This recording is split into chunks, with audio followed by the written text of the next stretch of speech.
Hello, এই সানডেতে সকালে ঘুম থেকে উঠে দেখি বাইরে হালকা মেঘলা ওয়েদার করেছে। ওয়েদারটা খুব ভালো ছিল, না খুব গরম না ঠান্ডা। আর আমরা তখনই ঠিক করলাম যে চলো আজকে যেহেতু সানডে তো একটা মন্দিরে গিয়ে পুজো দিয়ে আসি। যেহেতু নতুন বছর শুরু হয়েছে, আমরা এখনো কোনো মন্দিরে যাইনি, পূজা দেইনি। অনেক দিন থেকে ভাবছিলাম যাব যাব, তো আজকের ওয়েদারটা ভালো দেখে তো ভাবলাম চলো যাই মন্দিরে গিয়ে পুজো দিয়ে আসি। তো আমরা দুজন বাইকেই গিয়েছিলাম, আর যেতে যেতে অল্প বৃষ্টিও পড়ছিল, আর বাইরের দৃশ্যগুলো খুব ভালো লাগছিল দেখতে।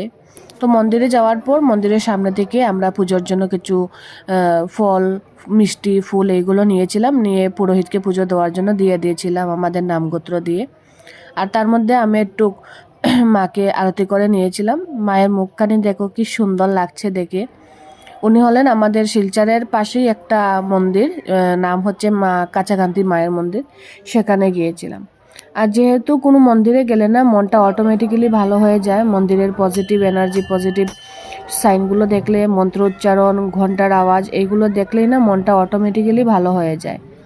তো আমরা সেখানে দাঁড়িয়ে কিছুক্ষণ পুজো টুজো দেওয়ার পর কিছুক্ষণ দাঁড়িয়েছিলাম। তারপর দেখলাম পাশে ওখানে হয়তো প্রসাদ দেওয়া হচ্ছিল, তো বললো চলো আমরা গিয়ে প্রসাদ খেয়ে নিই। তো প্রসাদে ছিল খিচুড়ি প্রসাদ, আমরা সেটা খেয়ে নিয়েছিলাম।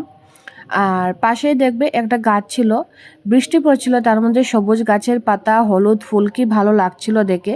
আমি সেখান থেকে কিছুটা ফুলও কুড়িয়ে নিয়েছিলাম। আমাদের সানডেটা কাটলো খুবই শান্ত, সুন্দর আর অনেকটা পজিটিভ এনার্জিতে ভরা।